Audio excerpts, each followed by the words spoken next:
Oi, Bruna! Ei, Hugo, tudo bem com você? Tudo bem? Bruna, estou muito feliz em conversar contigo, porque eu já acompanho teu Instagram há um tempo. Não sabia que era você que fazia, porque você quase não aparecia desde quando eu comecei. Sim. E aí, recentemente você começou a fazer essas lives. Na verdade, quem me convidou, gente, foi a Bruna. E assim como eu fui me apropriando da live. Imagina, eu acho que é colaborativo, né? É cooperativo, colaborativo. A Bruna quer me fazer algumas perguntas, eu quero fazer algumas perguntas para ela. Quer começar? Quer você começar? Podemos, né? Podemos. Você quer que assim, eu acho que todo mundo te conhece, né? Você acha que é válido eu me apresentar o bicha? Acho que é legal você se apresentar e aí eu me apresento também, porque Ai, não é todo mundo que me ótimo. conhece. Eu sou Bruna Andrade, sou advogada, né? Sou mestre em Direito, na linha de proteção de direitos humanos, e sou especialista em Direito Homoafetivo e de Gênero. Eu estou fisicamente aqui em Belo Horizonte, Minas, né? Mas eu sempre atuei BH, São Paulo. E o Bicha surgiu há 2 anos e meio atrás.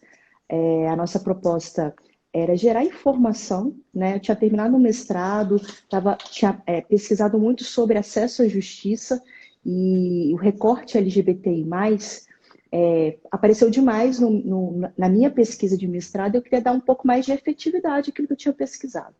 Então, ele surgiu nesse contexto e como uma página de informação sobre direitos LGBTI+, porque não tinha, há 2 anos e meio atrás, era muito incipiente, não tinha quase informação nenhuma. E eu sempre costumo dizer assim, a população brasileira, de um modo geral, ela não conhece seus próprios direitos. Mas a população LGBTI+, assim, tem uma agravante, porque como os nossos direitos foram construídos de uma forma um pouco diferente dos demais direitos, né? A gente teve reconhecimento dos nossos direitos através de decisões judiciais. Então, se para a população já é difícil compreender as leis, que tem um pedaço de papel escrito certinho, começo, meio, fim, né? Quais são as obrigações, ainda mais tratando-se de decisões judiciais assim esparçadas no Brasil inteiro, né? Então, essa era a É, proposta inicial, só que a gente percebeu com o tempo que não adiantava gerar informação se a gente não gerava inclusão jurídica. E o grande problema que a gente percebeu é que a população, a nossa comunidade como um todo, não tinha referência de profissionais advogados que fossem especializados nisso. E tinha muito medo de procurar um advogado, né, especialista em outras questões e ser vítima de preconceito, né? Então a gente teve esse insight, assim, vamos montar então uma comunidade de advogados, para que esses advogados sejam qualificados, sejam preparados para atender a população como um todo e vire referência, né, para a população. Então isso que é o Bicha da Justiça, né? Assim, é uma startup, na verdade. Então a gente faz essas conexões, gera informação, mas para o pessoal entender, é como se fosse um grande escritório de advocacia. que incrível, Bruno. Eu acho que tudo que você falou é o que eu sinto e o que muita gente sente. Acontece uma determinada situação e a gente tem a sensação que a lei como ela é hoje, ela não é suficiente para proteger a gente. Tem muita gente do direito. Não tem que ficar criando lei específica para LGBT, porque a lei já é clara. Se você Sim, matar alguém, obviamente que isso é crime. Para que você precisa ter alguma coisa específica falando de pessoas LGBTs? Você desacatar alguém já é crime. Só que na sim. prática, não é visto como crime. Na prática, você falar assim, ô seu viadinho, filho da, sei lá, É, é normal no Brasil. é, é, Então, é se você compl- for lutar para dizer que você foi desacatado, periga alguém falar assim: não, mas você é realmente um viadinho, porque ele não tá te xingando. Quer dizer, não tem um consenso de que a gente está falando de um crime de homofobia. Eu estou falando ainda de uma questão verbal, um desacato, etc. Mas sim, eu quero te sim, fazer várias perguntas específicas. Eu vou me sim. apresentar primeiro. Bom, meu nome é Hugo Bonemer, eu sou basicamente hoje um artista e um vegetal influencer, uma bicha ecológica. Eu adoro essa expressão. Isso, isso aconteceu na minha vida desde que eu fui falar para um amigo meu sobre aquela bucha vegetal para ele usar no lugar da esponjinha lá na hora de lavar a louça, e eu escrevi no WhatsApp, e ele corrigiu escrevendo bicha vegetal. Eu falei, caraca, esse aí sou eu. E eu comecei a trabalhar com teatro musical há 10 anos. Do teatro Uhum. musical eu migrei para a televisão, da televisão eu migrei para o cinema, depois para a dublagem. Hoje eu sou um TV host, eu apresento programas num canal da TV a cabo chamado Canal Like, falando de cinema e séries. Dali eu comecei a perceber que para eu fazer os meus próprios projetos, que muitas vezes vão ter a temática LGBT, eu precisaria ser um produtor também, eu precisaria correr atrás dos meus projetos, aqueles que eu gostaria de estar à frente, não como produtor, que eu não quero ser produtor. Para Uhum. eu trabalhar como ator naquele texto, com aquele personagem, eu precisaria fazer isso acontecer de outra forma. E é isso que eu faço hoje, basicamente. Ano passado, eu enumerei a quantidade de projetos em que eu estava envolvido e eu contei 32 e eu fiquei um pouco apavorado. Muitos deles Uau. morrem na praia, muitos, mas muitos assim. Por falta de patrocínio, por falta de organização, porque pessoas, né? A Uhum. gente está sujeito a isso. E, e dentro do meu universo, essa questão do direito, eu estou muito feliz com essa live, você não tem noção. Eu que estou feliz. Porque falar sobre proteção legal para a gente dá um acalento, sabe? Dá uma paz no coração saber que de alguma. Eu quero entender com você, Uhum. quero que você me. Eu não sei exatamente qual é a pergunta a te fazer, mas eu queria que você contasse, dentro do Uhum. possível, algum caso que você viu aí e que era uma coisa Uhum. que seja comum para todos nós. Tá, vamos lá. Amanhã faz um ano que o Supremo Tribunal Federal decidiu, né, que a LGBTfobia é crime no Brasil. Até então, a Uhum. gente não tinha nenhum diploma normativo que trouxesse isso de forma específica. Era o que você falou, né? A gente tinha a legislação geral, e dentro dessa legislação geral, a gente tentava encaixar um trabalho muito de recorte mesmo, onde que a gente conseguiria encaixar aquele ato preconceituoso dentro do que existia. Com essa decisão do Supremo, o que aconteceu?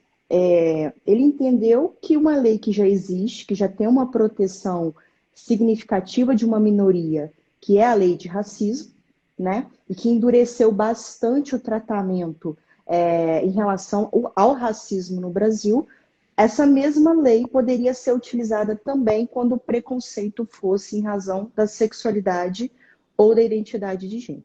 Então, a gente tem esse recorte histórico, né? Uhum. Amanhã faz um ano que isso Olha aconteceu. só.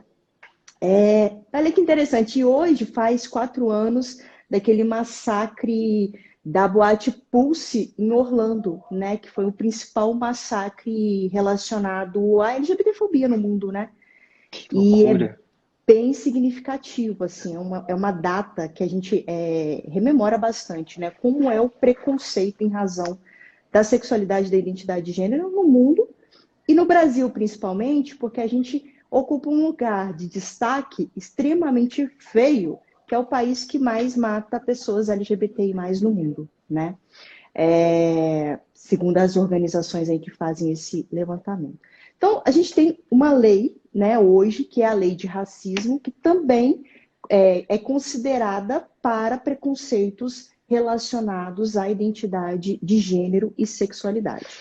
Bruna, Hum, a galera do movimento negro hum, critica demais, que fala que sempre acaba caindo em injúria racial e aquilo que foi racismo não acaba sendo punido da forma como deveria ser.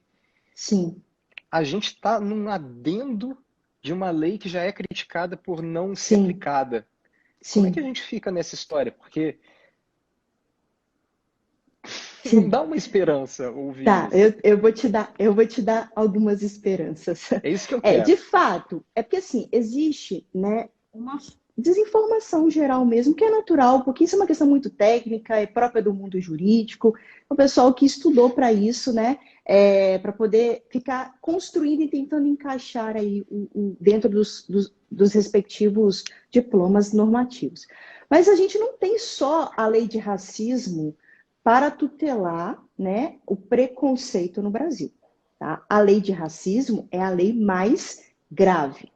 Uhum. É a que traz um tratamento mais grave. Então, quando eu falar aqui nessa live sobre racismo, está falando sobre LGBTfobia da mesma forma, né? Tá. Só que a legislação a lei de racismo, ela traz como um elemento central dela que o preconceito seja motivado, né, por uma questão de raça, que aí englobou também identidade de gênero e sexualidade, mas que Ok. pressuponha segregação.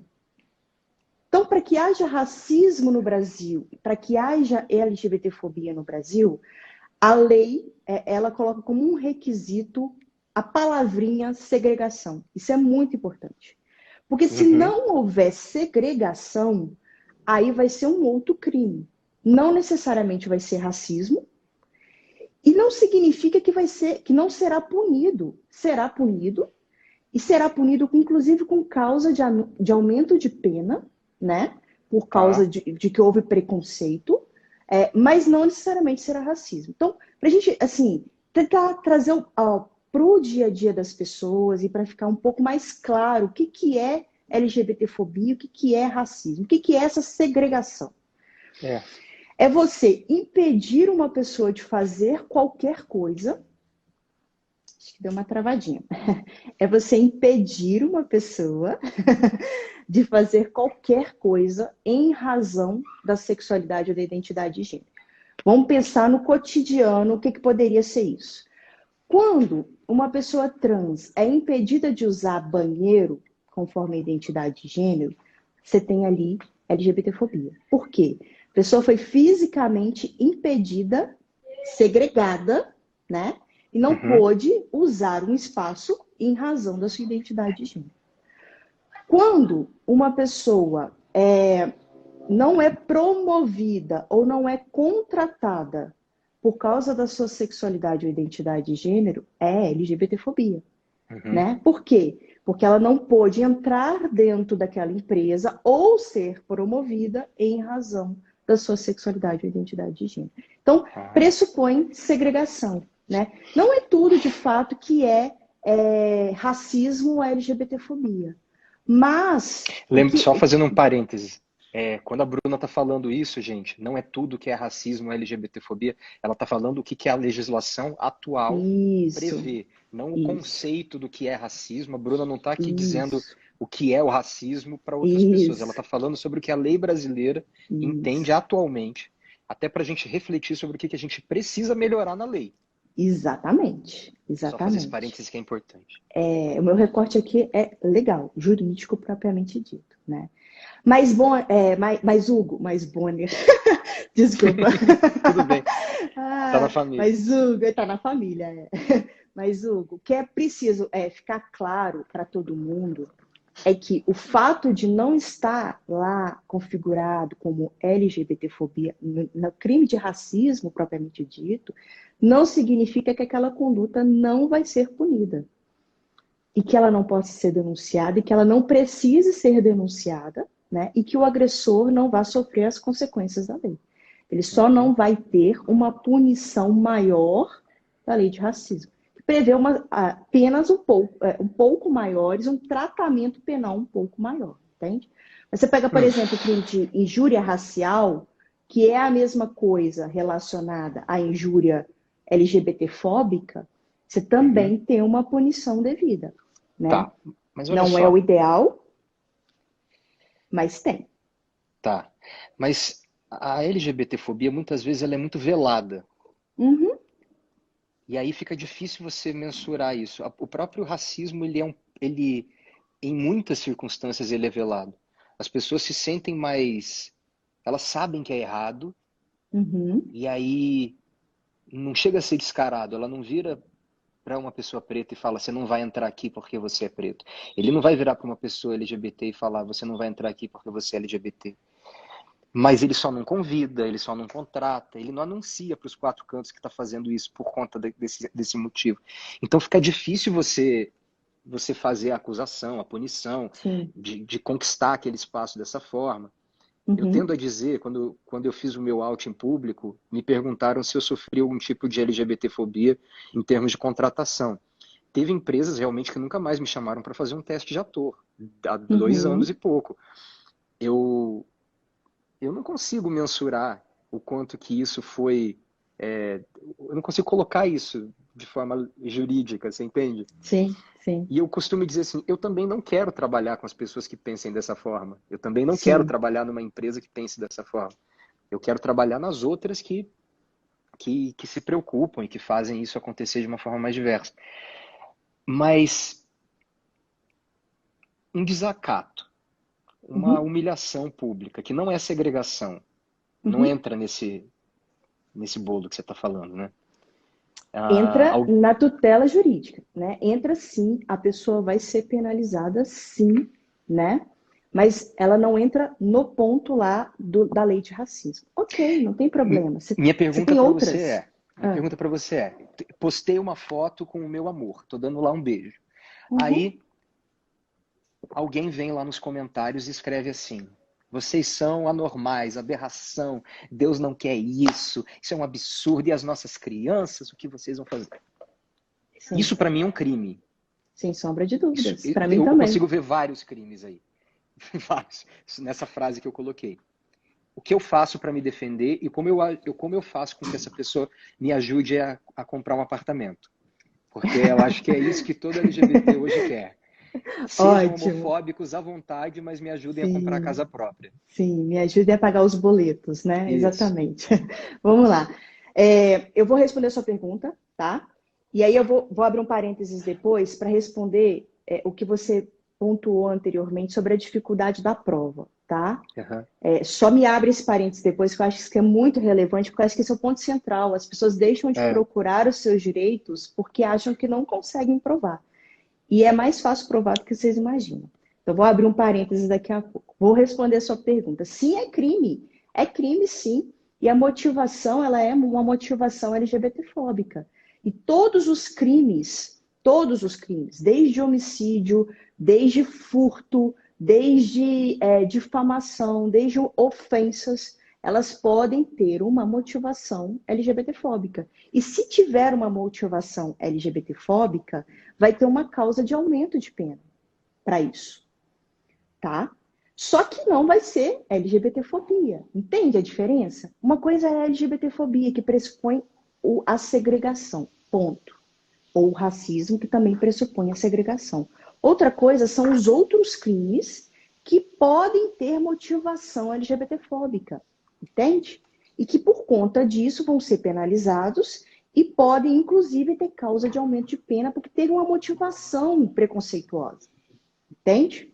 Então é crime, sim, é crime. E aí, Que como que a crime? pessoa pode se configurar um crime de difamação, pode se configurar um crime de injúria, injúria racial, que no Brasil é penalizado. Como que, Uma... que acontece normalmente? Eu falei aqui essa é uma meia brincadeira, tá? Essa Sim, do ajudar a pessoa a comprar a casa própria. Eu, sim. eu quero saber se isso na prática está acontecendo. As pessoas estão sendo Acontece. pelo menos multadas por isso, por isso?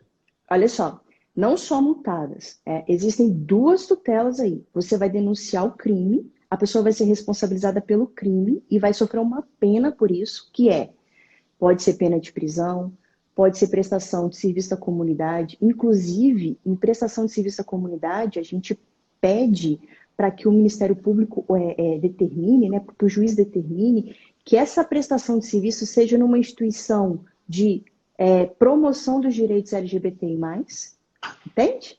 Para ela Hum. poder refletir sobre o que ela fez de fato e mudar, ter uma punição de fato, né, nesse sentido. Esse é a primeira linha. A segunda linha, e são independentes, Hugo, uma coisa não é excludente da outra. Você vai responsabilizar pelo crime e ele vai pagar a pena dele, como uma pessoa que furta paga a pena dele, como uma pessoa que rouba paga a pena dele, e você vai responsabilizá-lo com uma ação que a gente chama de ação civil. E você vai pedir uma indenização pelos danos morais sofridos. E aí vai doer no bolso do agressor. E ele vai ser, né? O juiz vai determinar que ele pague a indenização pelo preconceito sofrido, né? Pela Tá. violação ao direito e pelo preconceito, né? Mas E isso aí é está que tá. acontecendo? Porque você está me Claro, contando tudo na. Você tem algum caso que você possa contar de todos. alguma coisa? Ai, Gente, me conta alguma assim, coisa para me fazer muito feliz. existem vários casos que estão sendo noticiados, inclusive, assim, de forma aberta. Por exemplo, é, é, teve um caso recente que saiu uma decisão Só, recente. Bruna, desculpa, só um parênteses para a gente não ignorar o que está rolando aqui nos comentários. Claro. O Gabriel Barbosa fez um comentário sobre questão de agressão física. A gente vai chegar lá. Eu estou partindo do primeiro. A pergunta que eu fiz para ela foi partindo da coisa mais simples, que é uma agressão física ou um comentário de internet. Daqui a pouco a Sim, gente vai partir para a parte física, porque daí a gente já está falando de uma coisa que é mais global, assim, né?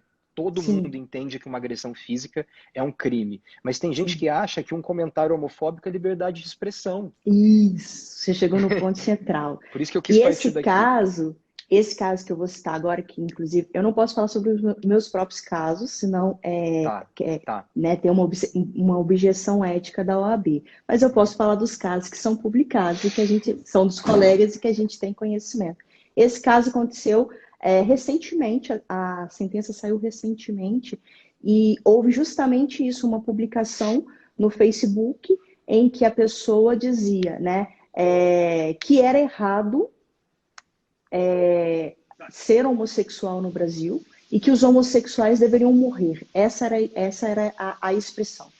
Ele publicou no Facebook dele, aí veio um comentário, né, de um homossexual no Facebook dele, dizendo, rebatendo, né, dizendo que aquilo estava errado, etc, etc. E aí, no comentário do comentário, né, o agressor gerou um comentário no comentário, dizendo, aí ofendendo ele enquanto homossexual, repetindo aquilo que já estava sendo falado aos quatro cantos. A Uhum. pessoa entrou com a ação, a vítima entrou com a ação, pedindo a indenização pelos danos morais sofridos, né? E houve a condenação, neste caso específico, houve uma condenação, salvo engano, de 15 mil reais. Não é muita Uhul! coisa, Não é muita mas é uma coisa? vitória. É É uma uma vitória. vitória, exatamente.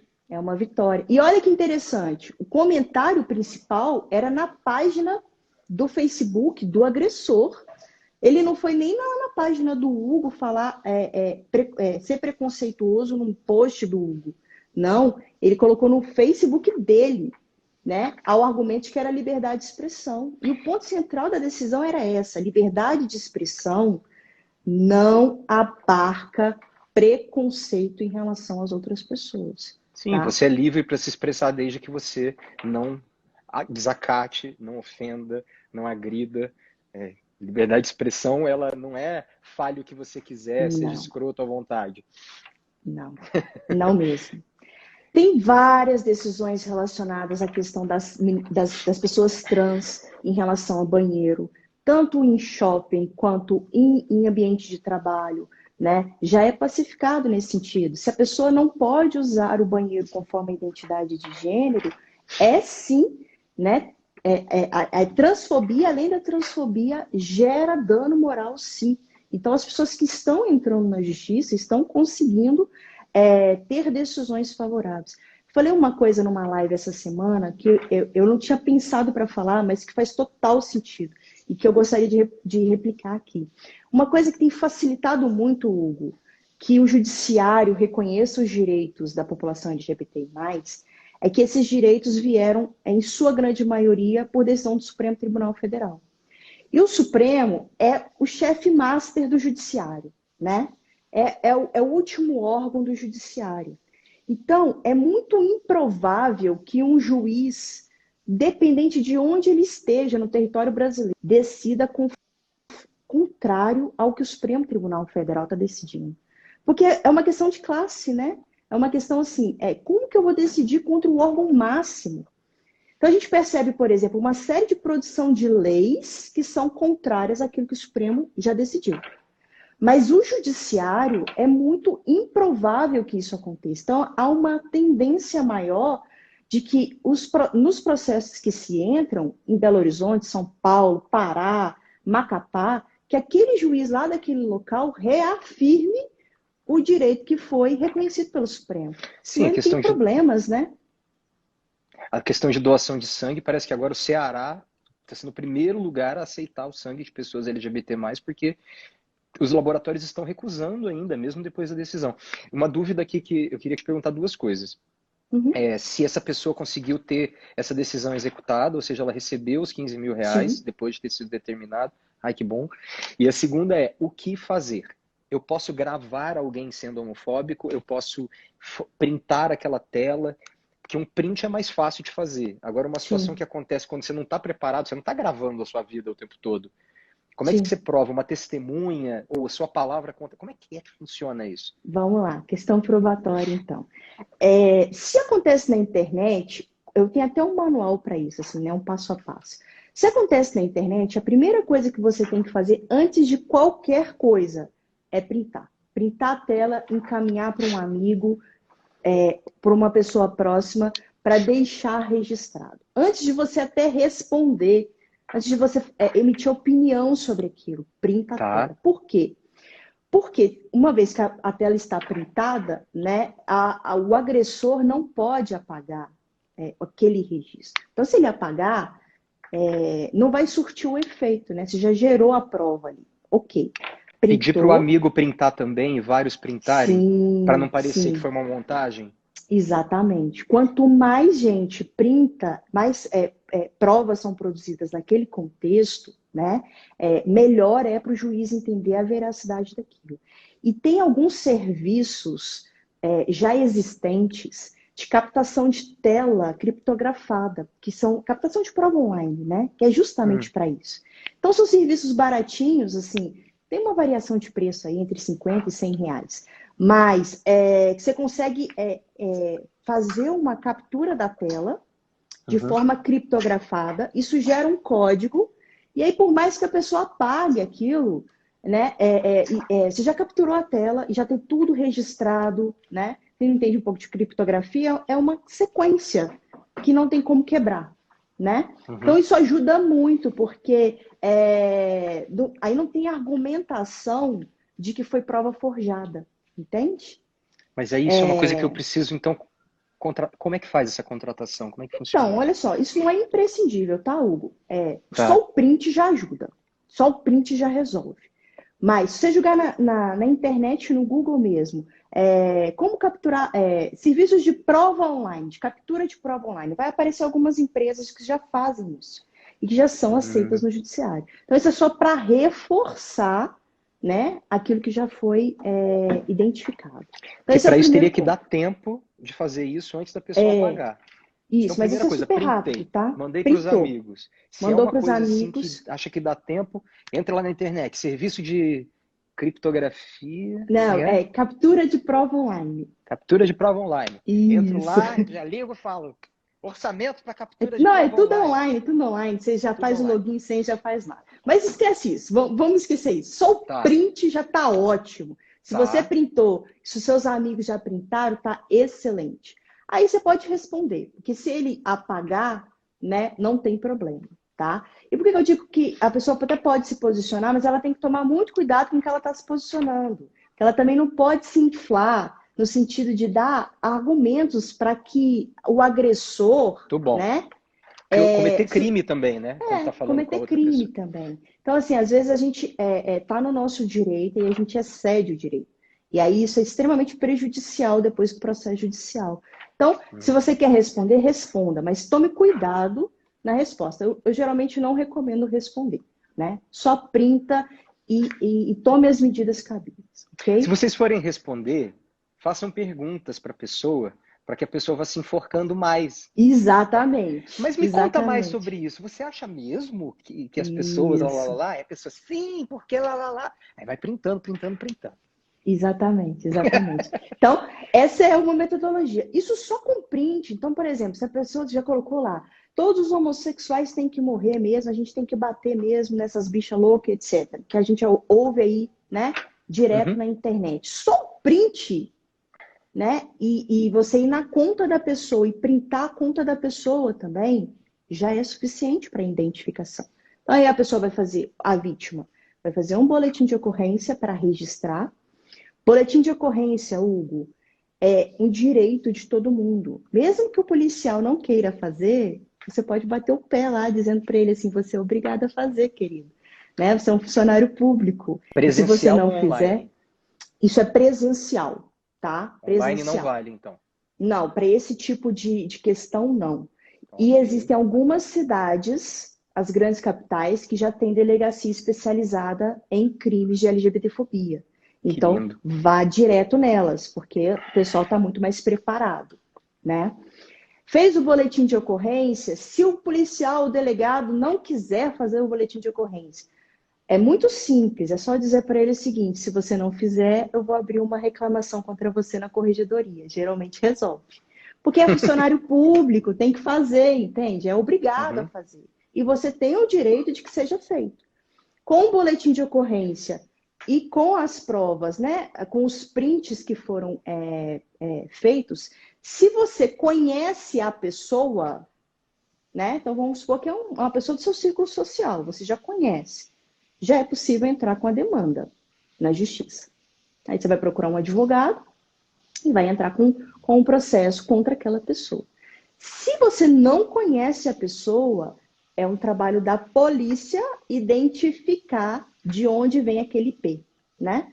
IP é a identificação daquele computador na rede. E isso é muito simples de se identificar. Existem mecanismos para isso e a polícia faz isso, tá? Então, toda conta do Facebook, do Instagram, do YouTube, de todas as mídias sociais, por mais que seja fake, ela deixa um registro.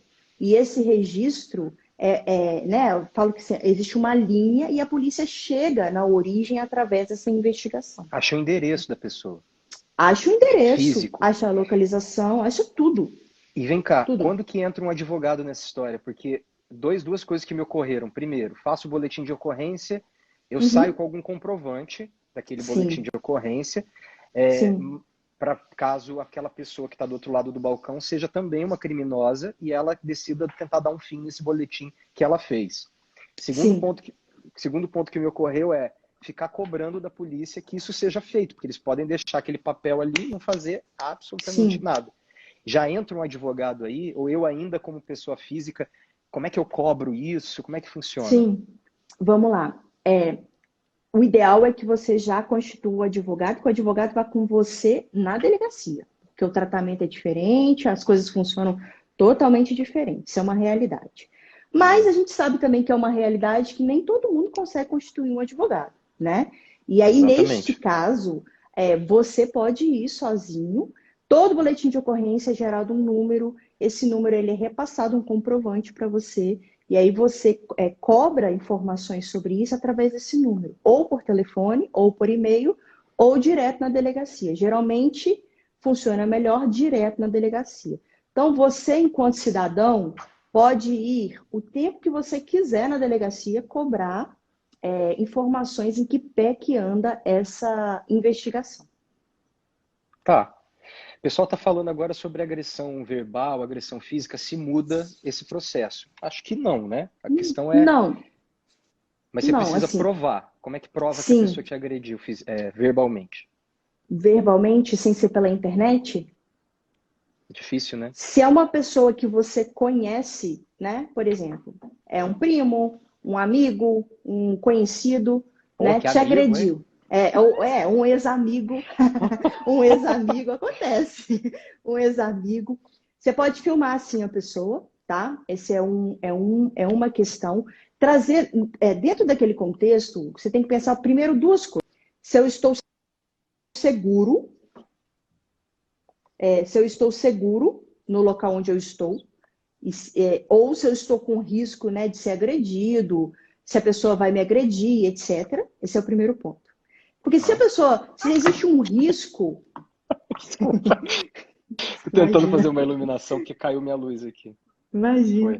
Se existe um Obrigado. risco à sua integridade física, né, não fique no local. Saia do local, e vai fazer um boletim de ocorrência. Ponto. Esse é o primeiro Claro. ponto. Mas como Se provar? não existe, vamos lá, se não existe um risco à sua integridade física, se o local é público, por exemplo, metrô, shopping, tudo isso é Câmera de vigiado por segurança. câmera. Exatamente, exatamente. E se é ambiente público, como por exemplo, estação de metrô, o agressor é responsável direto e a estação de metrô, a empresa que tem a tutela ali do local, é uma responsável indireta. Então, se ela não fornece as câmeras, ela também pode ser responsabilizada pelo crime que aconteceu ali naquele local, onde ela é a responsável. Show de bola. Entende? Então, você prova dessa forma. Você pode provar com filmagem, né? Existe um precedente, existe um caso que aconteceu em São Paulo, no metrô de São Paulo, em que a vítima era um casal, e aí o agressor começou, né, a dizer que eles não podiam ficar de mão dadas, né, e aí começou a ofender. Chamou de bicha, etc., e gerou aquela confusão. Não arrumaram nenhuma testemunha naquele momento, e eles gravaram, só gravaram. E aí o juiz entendeu que aquela gravação era uma gravação que poderia ser utilizada e que foi suficiente para condenar o agressor ali Que em bom. relação à LGBTfobia. Então eles saíram do metrô, fizeram um boletim de ocorrência ali mesmo, né? Porque tinha um posto policial ali. O agressor foi ouvido ali naquele momento, né? Foi detido e não teve testemunha. Foi suficiente a gravação do vídeo. Então depende muito, Hugo, depende muito, né? O que você tem que ter em mente é o seguinte: eu vou conseguir alguma testemunha aqui? Se eu conseguir, ótimo. Se eu não, grava, né? Se não tiver Mas às vezes já gravação, foi, né? às vezes já foi. Às vezes já foi.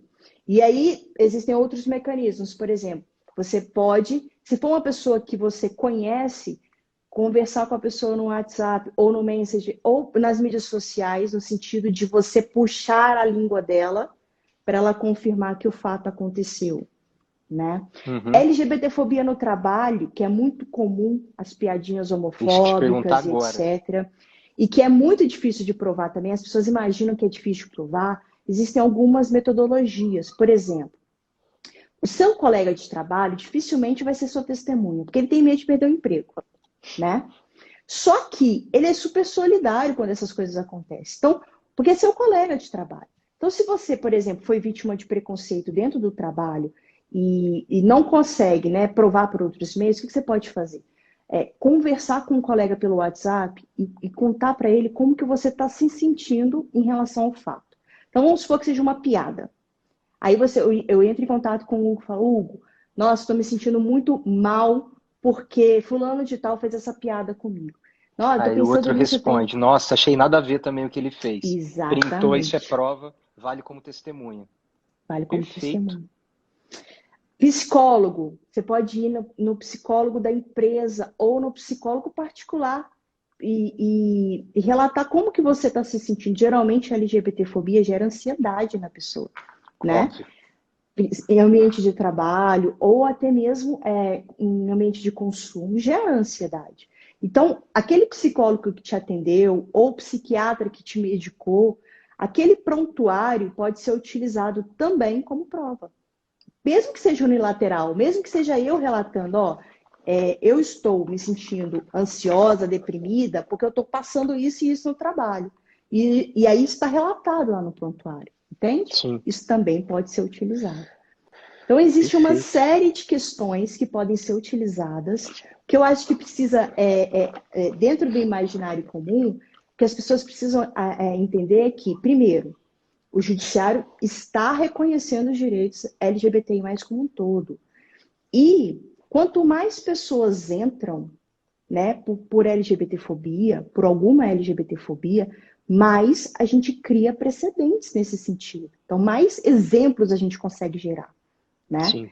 E segundo, não é impossível provar. É difícil, mas não é impossível provar. E o advogado, ele vai conseguir te dar esse suporte geral, identificar assim, onde que aconteceu, como que a gente consegue atuar aqui posteriormente para confirmar esse fato, entende? Para te dar esse panorama geral de como que você vai conseguir provar a LGBTfobia. E na questão familiar, muitos menores de idade, inclusive pessoas que nasceram gays e estão em ambiente familiar, Uhum, elas sofrem a pressão psicológica do famoso enquanto você morar sobre o meu teto, você vai seguir as minhas regras. E as pessoas sim. ainda acham que isso é liberdade de expressão, que cada um cria o filho da maneira como quer, mesmo que isso signifique abusar dele psicologicamente e manter ele como um prisioneiro tentando mudar a natureza dele. Como Uhum, proceder?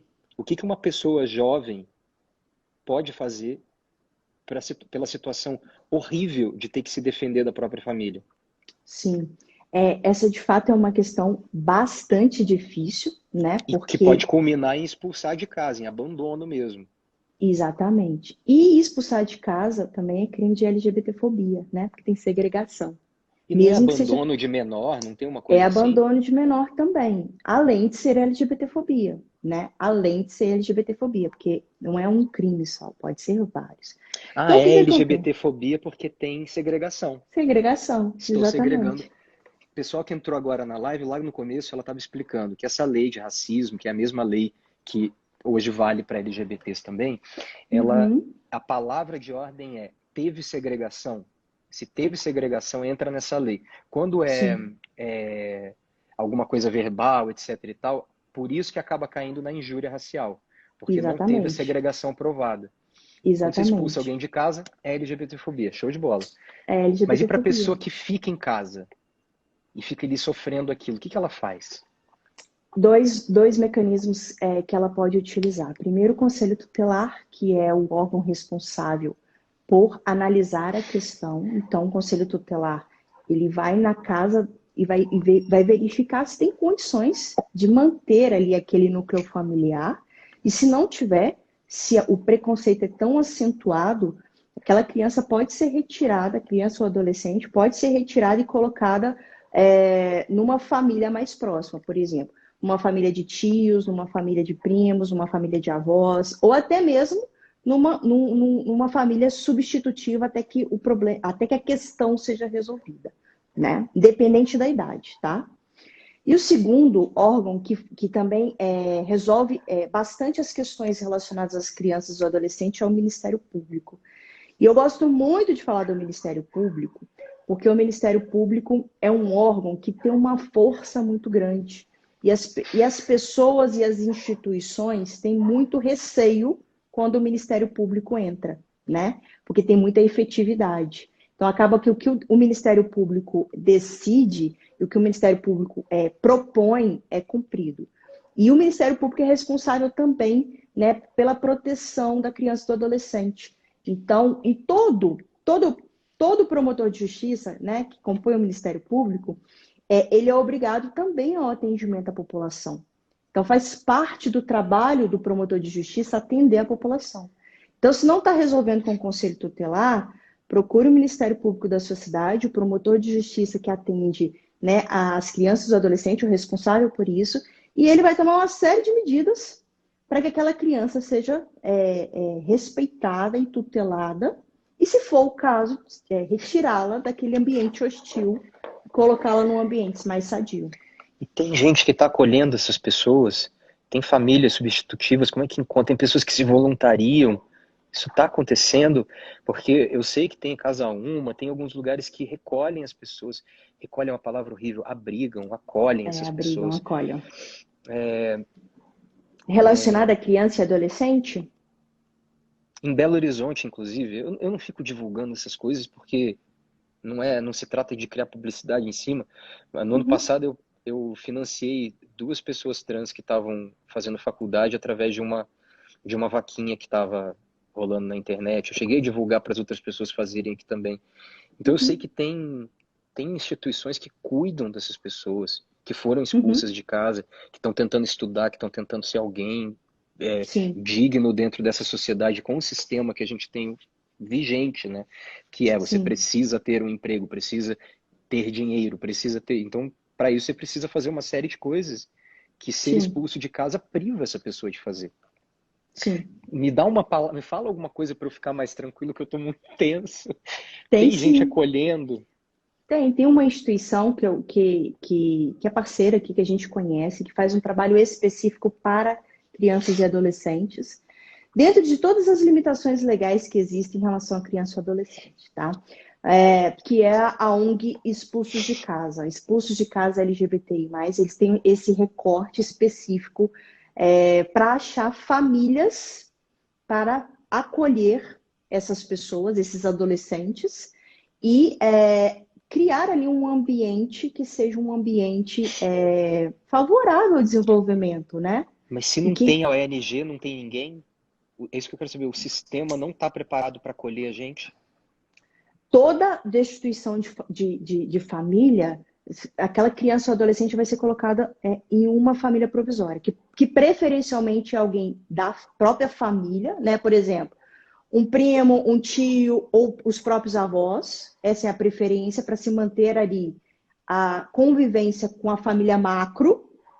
E se não for o caso, é colocado em uma família provisória, né? E essa família provisória são pessoas que se voluntariam para passar um período X de tempo, até que haja uma determinação final sobre a vida daquela criança ou adolescente, né? Uhum. Com essa pessoa LGBTI+, entende? Então, existe previsibilidade legal nesse sentido, tanto de crianças que são abusadas sexualmente, quanto de crianças que sofrem maus tratos, quanto crianças e adolescentes que têm problemas em relação à família, com relação à sua sexualidade ou identidade de gênero.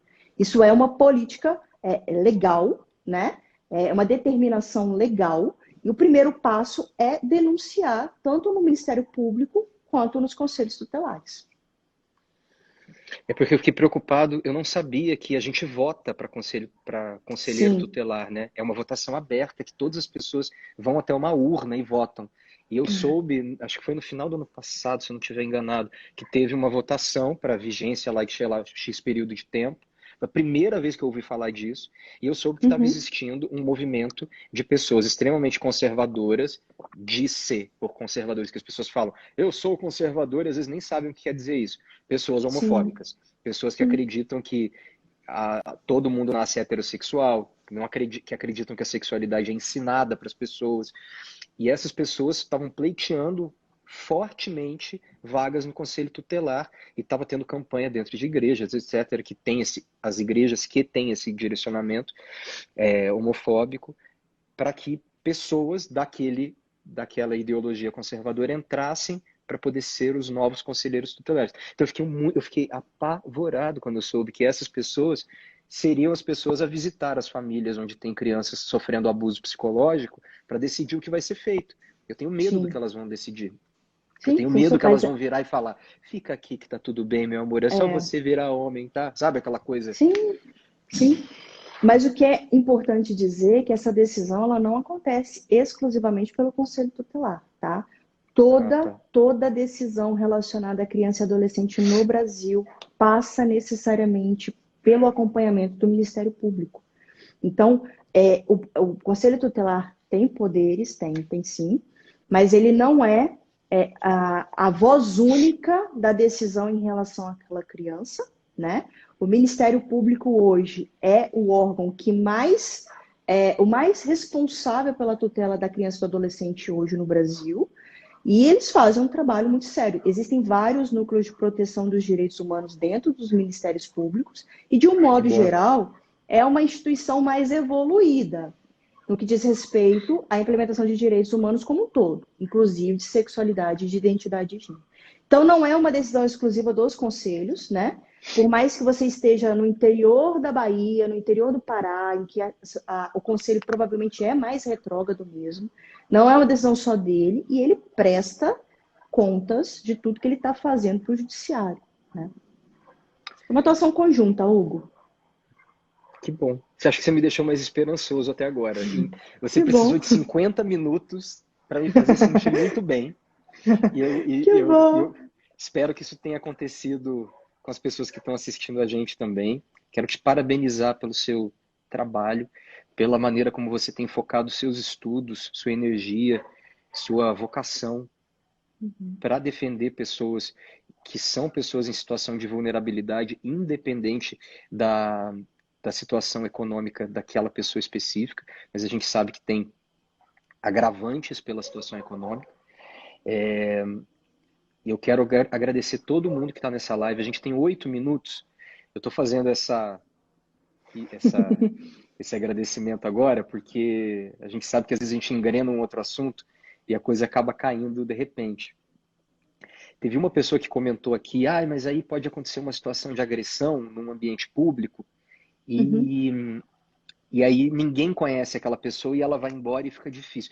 Tem situações que vai ser impossível mesmo descobrir quem foi, mas me ocorreu na cabeça que até isso, se você tem alguma câmera de segurança, vamos supor que aconteça num shopping, e ninguém sabe quem é aquela pessoa.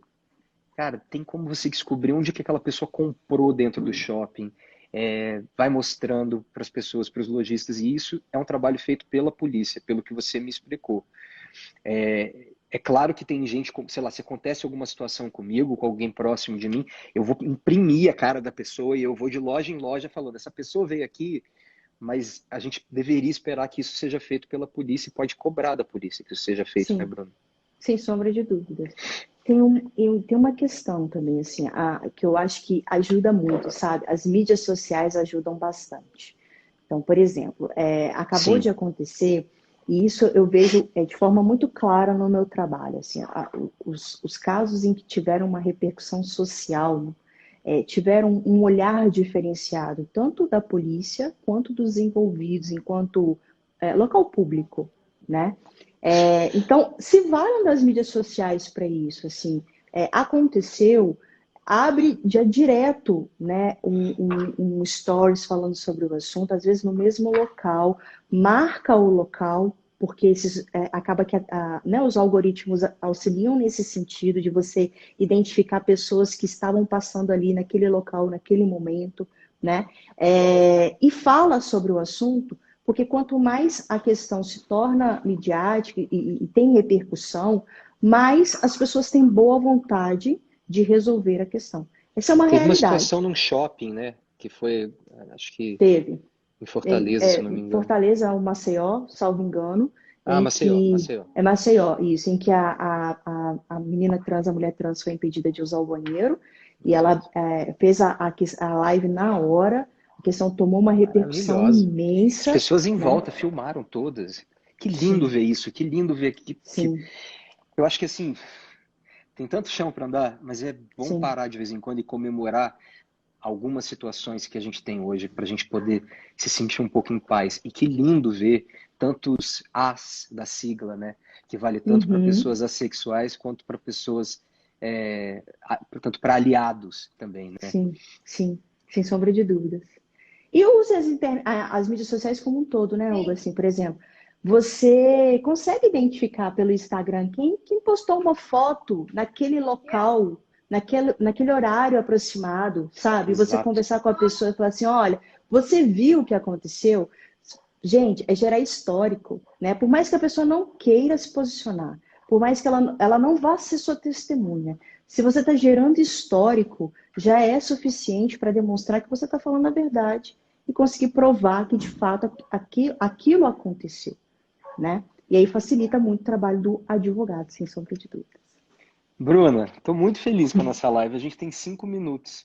Você quer, sei lá, me perguntar alguma coisa? Ou fazer um complemento de alguma coisa que... A gente pode fazer outras lives, tá?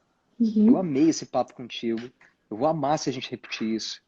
Quero Claro, saber estou de aqui à vocês aí dos disposição. comentários se vocês gostaram. Comentem aqui o que vocês acharam. Compartilhem essa live com outras pessoas. Eu vou fazer a publicação, vai ficar no meu feed. Quem gostou dessa live, por favor, clica ali naquele aquele aviãozinho dobradinho e joga nos stories de vocês para mais gente ficar sabendo todas as informações lindas que a Bruna falou. Para quem entrou agora, a Bruna falou desde o que fazer quando você tem alguma situação homofóbica.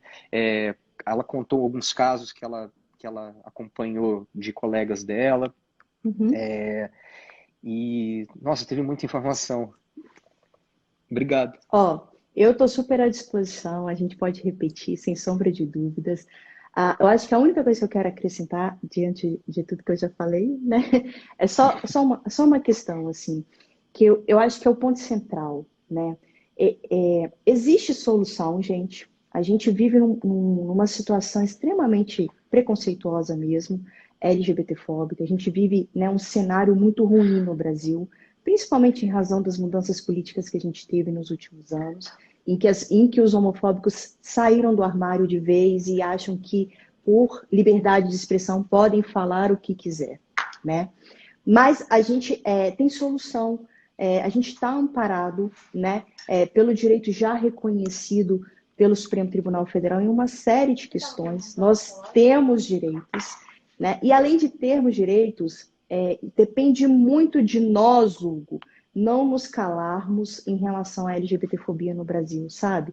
Por mais que possa dar trabalho, por mais que possa ser cansativo, se você não se posiciona por uma LGBTfobia que você vivenciou, você, primeiro, está jogando no lixo todo o trabalho que foi feito pelos nossos antepassados, que morreram, Incrível perderam isso. emprego, para construir esse direito hoje da gente estar aqui nessa live falando sobre isso.